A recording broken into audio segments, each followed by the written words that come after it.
molecular para de clamídia e gonococo utilizando o ensaio Roche. Antes da gente iniciar a nossa reunião, vamos passar alguns avisos aqui. Se durante o evento alguém estiver com dificuldade de ouvir o áudio, verifique as configurações de som do seu dispositivo, do computador ou do celular. No final da apresentação, haverá uma sessão de perguntas e respostas. Caso queira interagir, registre a sua pergunta no chat. O evento está sendo gravado e depois ele será disponibilizado para todos vocês.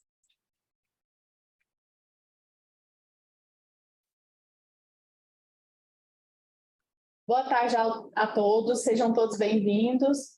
Meu nome é Isabela Nepomuceno, faço parte da equipe da Coordenação Geral de Infecções Sexualmente Transmissíveis do Ministério da Saúde, do Departamento de HIV, AIDS, Tuberculose, Hepatites Virais e Infecções Sexualmente Transmissíveis. É uma alegria estar recebendo vocês hoje nesse encontro. Nós agradecemos o empenho de muitos aqui desde o início e os que estão chegando agora, nós desejamos que sejam todos bem-vindos. Nós vamos passar aqui para uma rodada de apresentação. Como eu já falei, sou Isabela, vou passar agora aqui para o pessoal da Segist e depois para o diagnóstico. Eu sou Luiz Fernando, eu sou médico infectologista e trabalho aqui na Segist. Eu sou a Maíra, eu sou médica aqui da Segist. Olá, boa tarde a todos. Meu nome é Alisson Bigonin, estou na liderança da equipe de diagnóstico aqui do departamento. Boa tarde, eu sou Amanda, sou bióloga, faço parte da equipe de diagnóstico, fico como ponto focal da rede de carga viral e detecção de clamídia. Nós vamos passar também para a apresentação da empresa Roche.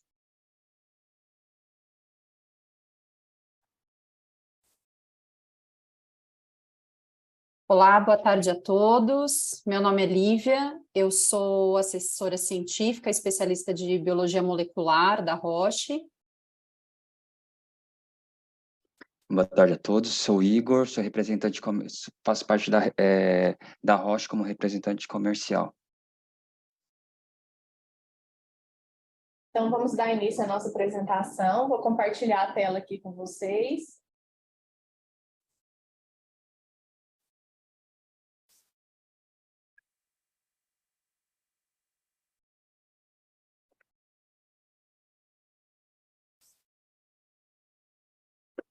Então, hoje nós estamos reunidos, como eu havia falado anteriormente, para a gente conversar sobre os procedimentos de coleta de amostras para a Rede Nacional de Biologia Molecular para detecção de clamídia e gonococo utilizando o ensaio Roche.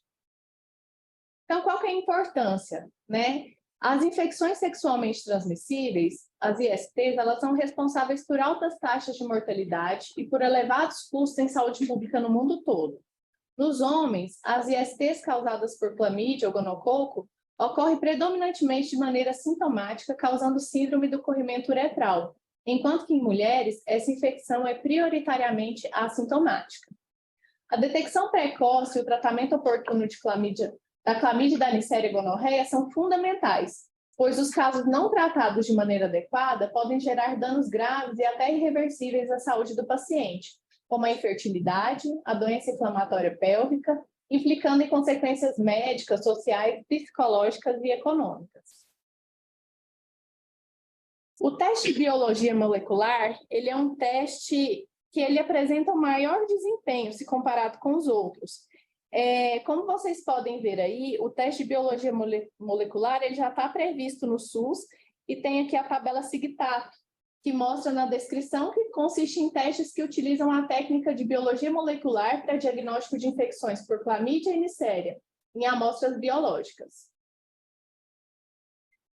Em 2021, entre 2021 e 2022, aconteceu a implantação piloto dos testes de biologia molecular para detecção de clamídia e gonococo no SUS. Essa implantação ela ocorreu em parceria com as coordenações estaduais, com os laboratórios e com os serviços de assistência. Participaram 33 laboratórios em todo o território nacional, em todas as... Coleta de clamídia e gonococo. O público prioritário dos testes são as gestantes com alta vulnerabilidade às ISTs, os usuários com profilaxia pré-exposição, as pessoas vivendo com HIV/AIDS no momento do diagnóstico de HIV e as pessoas atendidas em centros de referência em IST. A criação da demanda, o consumo dos testes pela rede piloto e a avaliação da implantação pelos profissionais de assistência, laboratórios e gestores subsidiaram as justificativas para a manutenção desse serviço como rotina pelo Ministério da Saúde, com a implantação de uma rede definitiva. Os testes de biologia molecular para a detecção de clamídia e gonococo no SUS, eles servem tanto para rastreamento das pessoas assintomáticas, quanto para o diagnóstico de pessoas sintomáticas. No caso das pessoas sintomáticas, a gente ressalta que ainda trabalhamos com a abordagem sindrômica, e a abordagem sindrômica ela deve ser levada em consideração, mas o teste ele é importante para quando esse paciente retornar e também por causa dos contatos, dos companheiros. Então, toda essa rede também ela deve ser olhada e rastreada. Qual que é o público-alvo dos testes de biologia molecular? Os usuários de profilaxia pré-exposição, os usuários de profilaxia pós-exposição, as pessoas com HIV no momento do diagnóstico, as pessoas atendidas nos sítios do projeto Sem ONU, ou sítios de referência em IST, e as gestantes com elevada vulnerabilidade às ISTs. Nós trazemos aqui para vocês também, em relação ao rastreamento de pessoas assintomáticas, o link do PCDT, o PCDT mais recente, de 2022, voltado para a atenção integral das pessoas com infecções sexualmente transmissíveis, e ele traz aqui o quadro de rastreamento, de quem deve ser rastreado, né? Quais são essas pessoas, quando elas devem ser rastreadas e qual que é a frequência. Então, vocês podem estar conferindo aí, usando no dia a dia para consulta. Dentro do PCDT também tem o tratamento das uretrites e o tratamento do corrimento vaginal e cervicites, que estão indicados no momento, de acordo com as evidências científicas. Agora eu vou passar a palavra para o pessoal do diagnóstico, que vai dar continuidade aqui no nosso webinar. Bom, já foi enviado um ofício às redes de laboratório, né? Os diretores dos laboratórios da Rede Nacional de Codificação da Carga Viral do HIV, HCV, HBV e Biologia Molecular para a Detecção de CPNG, e também para as coordenações estaduais, explicando sobre o novo processo que foi conduzido para a contratação do serviço na contratação da prestação de serviços laboratoriais para continuidade da oferta dos exames de carga viral e inclusão da oferta do exame de detecção de CTNG nos laboratórios do SUS. Então, esses ofícios trataram para explicar alguns pontos importantes desse processo, os motivos que levaram a isso e algumas particularidades das redes, e informando também que a empresa que foi declarada ganhadora do certame foi a empresa Roche Diagnóstica, por meio do contrato 386/2022. Então, o equipamento que vai estar sendo implementado é o sistema COBAS 4800. Nós não vamos entrar em detalhes no sistema COBAS e também na execução do teste em si, porque essas questões vão ser tratadas especificamente com os laboratórios durante o treinamento, a capacitação que a empresa vai fazer localmente com cada laboratório executor. Mas, só para trazer essa informação, é o sistema COBAS 4800 e o teste, no caso da detecção de CTNG, é o teste COBAS 4800 CTNG, que é um teste de amplificação do DNA-alvo por meio da reação em cadeia da polimerase, hibridização dos ácidos nucleicos para detecção do DNA da clamídia trachomática e serogonorreia.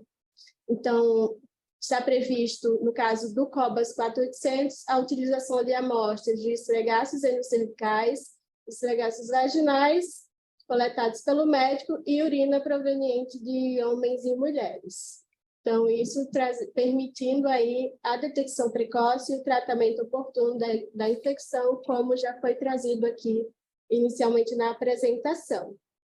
Então, para para a utilização desses testes, nós temos 2 tipos de coletores que vão estar sendo disponibilizados, que é o coletor COBAS PCR Mídia do SUAB, que ele vai ser utilizado especificamente para as amostras de esfregaço cervical e vaginal. Então, é esse que vocês conseguem ver aí na foto.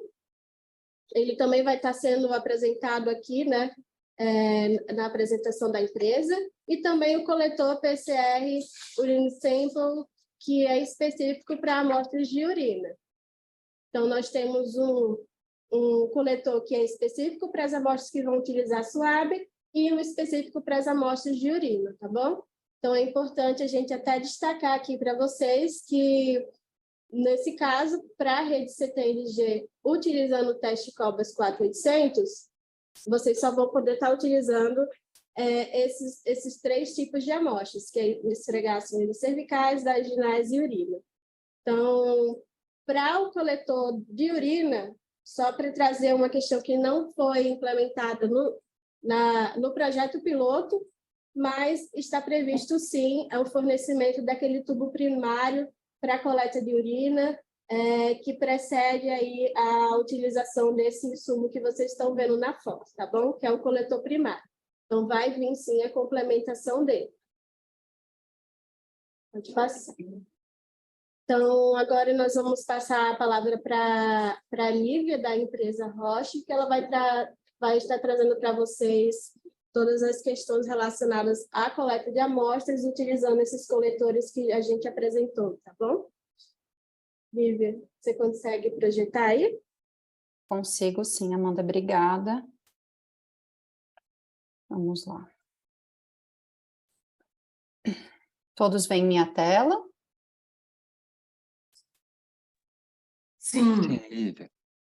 Então tá, então vamos lá. Bom, então... Só não estamos vendo em tela cheia, Lívia, se puder... Tô mudando agora, foi? Isso, perfeito, obrigado. Imagina. Então, muito bem, gente, prazer novamente estar aqui com vocês. Então, eu vou mostrar um pouquinho desses meios de coleta que a Amanda mencionou para vocês, tá? Como eu disse, eu sou assessora científica da linha de Biologia Molecular da Roche, então vou estar trabalhando com vocês agora, né, nesse novo momento aí do Ministério da Saúde. Então, aqui, é importante reforçar que tudo que eu vou mostrar para vocês agora, elas estão nas bulas dos respectivos meios de coleta, tá? Todas essas informações. E é importante destacar que nessas bulas irão aparecer para quais outras regiões, né, esses meios também servem.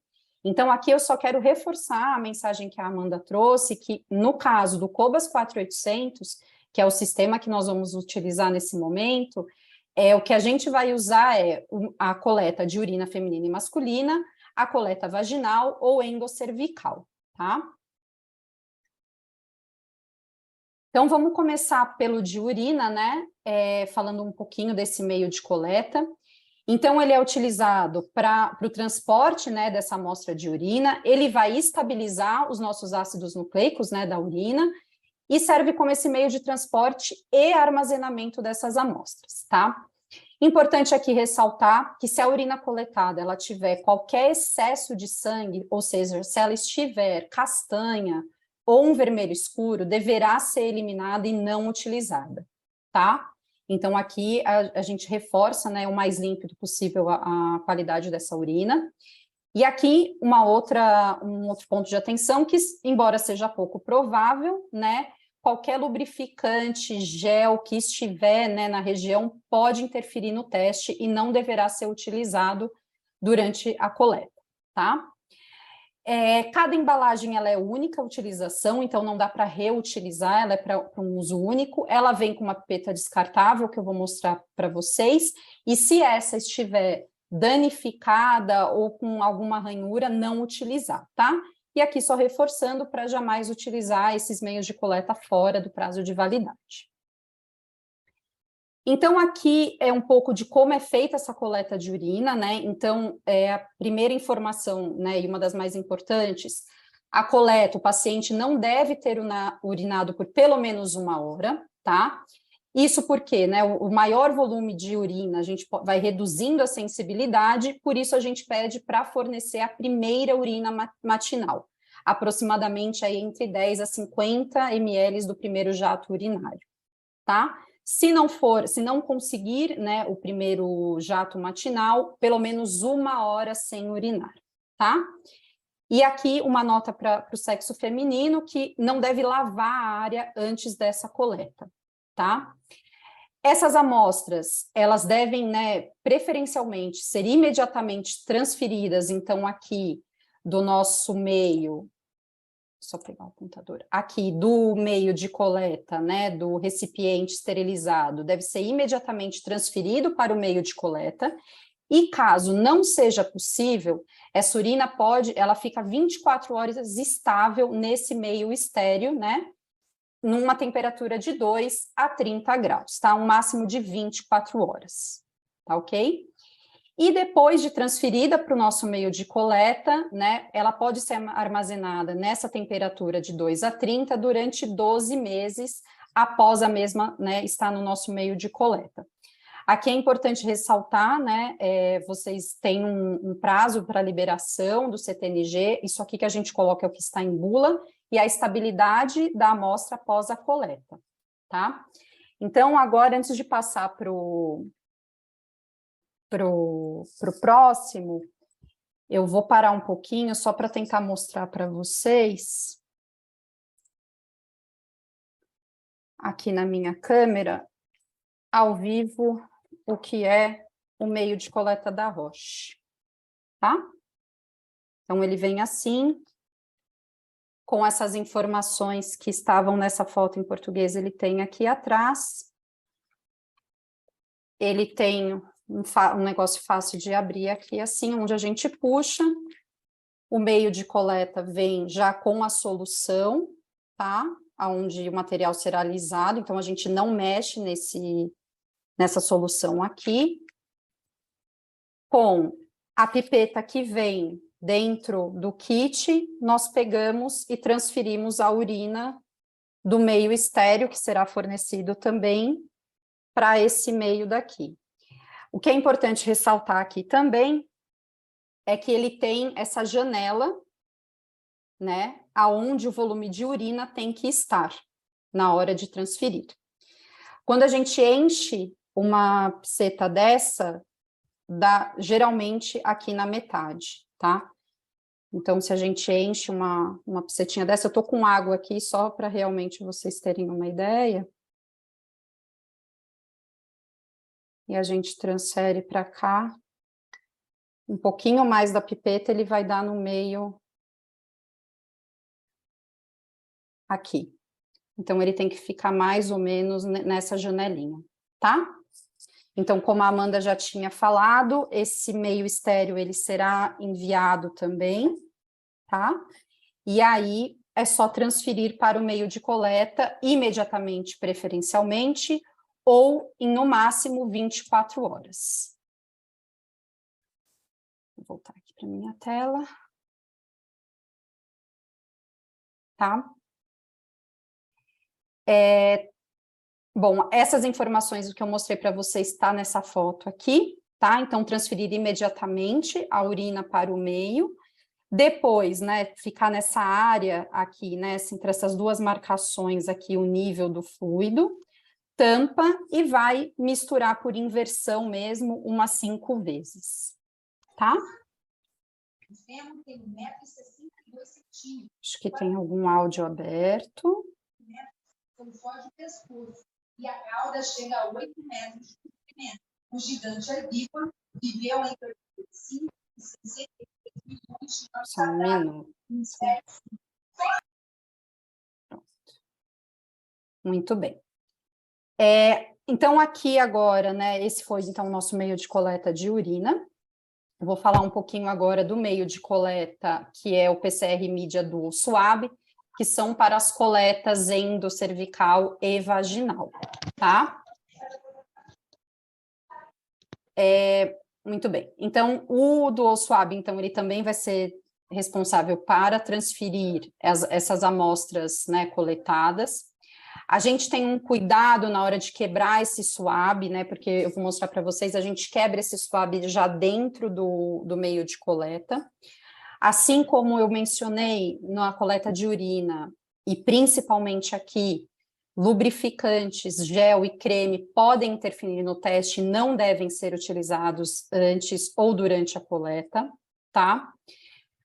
Aqui também, se a amostra coletada tiver sangue em excesso, cor vermelha ou castanha, deverá ser eliminada e não utilizada. Aqui nós colocamos uma observação, tá? Que a gente recomenda que essa coleta seja feita antes do exame preventivo do câncer do colo de útero, né? Que é o Papa Nicolau, porque esse pode eventualmente causar um pequeno sangramento. E se fizer a coleta para o PCR depois, esse material pode, né, estar nessa cor vermelha e deve ser eliminado, tá? Então, aqui só reforçando, né, alguns materiais que não podem, né, ser utilizados, então são todos esses géis, hidratantes vaginais, gel de eliminação de odores, tudo que tiver ali na região pode interferir, então não poderão ser utilizados, tá?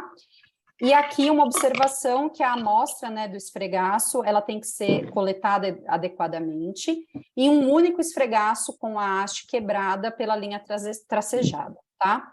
Então, quando não quebra nessa haste que eu vou mostrar para vocês certinho, ele fica acima do nível do tubo, e isso pode prejudicar na hora de processar o exame, tá? Então, se tiver quebrado errado ou tiver torto, a gente pede, né, isso a gente vai pedir para o pessoal na hora da operação remover esse esfregaço, porque pode atrapalhar, tá? Então, aqui a gente começa falando da coleta do swab vaginal, tá? Feita pelo profissional da saúde. Então, no dual swab, ele vem 2 coletores. Ele vem um swab de algodão e ele vem um outro, né, que é para o endovaginal. Então, no endocervical, desculpa.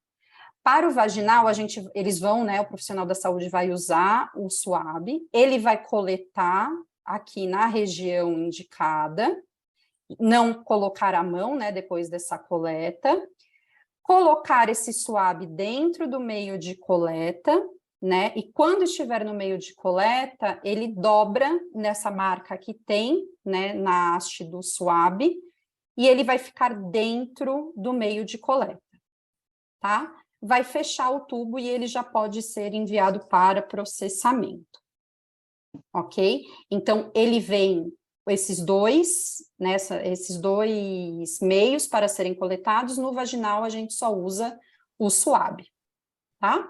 E a gente envia, né, dessa maneira, como o swab dentro do meio de coleta.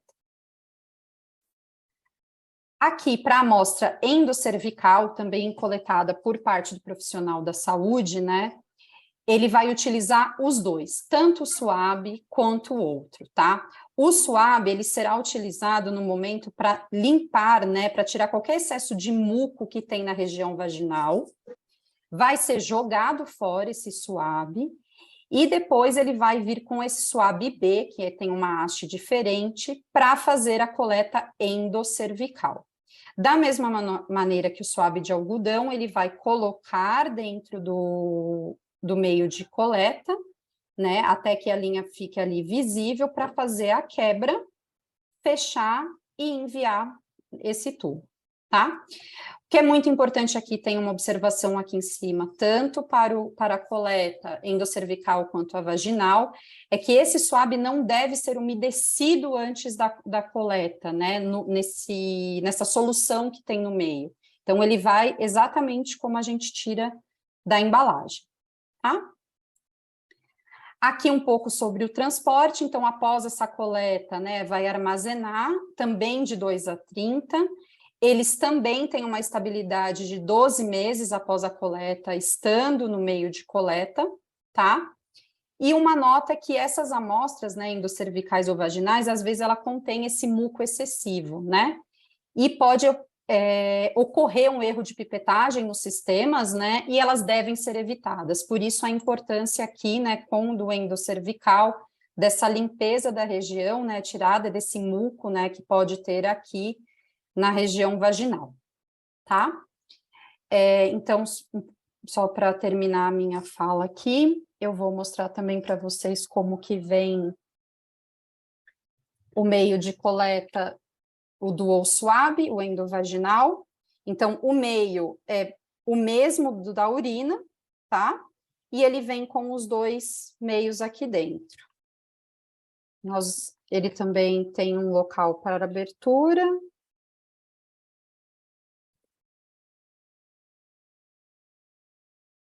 Ele vem fechado, os dois swabs dentro e o meio de coleta aqui. O profissional da saúde irá pegar, né, esses swabs para realizar a coleta. E se vocês observarem, ambos têm um tracejado preto. Então, ao colocar ou o swab de algodão ou o outro swab do endocervical, quando ele insere aqui, ele vai ficar, antes de enfiar completamente até o fundo, né?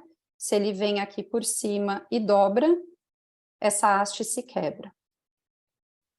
Dessa maneira. E aí, o swab fica dentro do meio de coleta, é só fechar e enviar para processamento.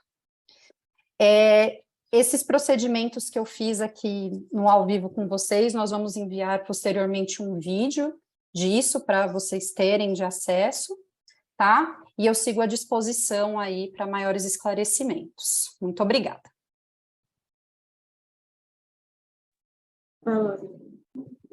Obrigada, Lívia. A gente agradece aí a apresentação que você trouxe para nós.